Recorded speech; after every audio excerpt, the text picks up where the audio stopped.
mga kanyaman, tingnan nyo naman po ang paksiw ko at tara samahan nyo na po ako magluto mga kanyaman ha. Ayan at ilalagay na po natin yung nabili nating isda sa kawali po natin na gininto ang kawali mga kanyaman ha. Quality po yung galunggong nabili ko mga kanyaman at syempre yung pinatas nating ampalaya sa natin sa bakuran natin mga kanyaman at lalagyan na po natin ng bawang, sibuyas, luya yan mga kanyaman na tingnan nyo naman po. Tsaka syempre, di mawawala yung pampagana natin yung dalawang sili po natin. And mega shoutout nga po pala sa mga bagong followers ko dyan. Welcome aboard po sa bahay ni Kanyaman. At huwag nyo naman po, palambing naman po dyan mga kanyaman.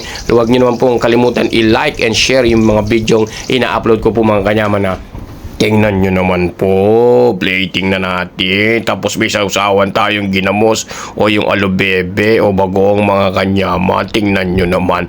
Mapapatakam ka na sigurado ang banggat ninapanood mo itong video ko. Siyempre, nagsangag din po tayo ng kaning lamig mga kanyaman ha. Yung kaning lamig ng ating kapitbahay na si Aling Marites. Hiningi po natin. Sabaw pa lang po mga kanyaman at amoy pa lang po. Mapapakanyaman ka na mga kanyaman. Siyempre, sausaw natin yung isda. Unang subo para kay Aling Marites. Kanyaman! Tapos yung ampalaya natin mga kanyaman. Pinites natin sa pananim natin doon sa bahay ni Uncle. Manamis-namis po mga kanyaman. Kasing tamis ng pagmamahal nyo sa inyong mga tsowa.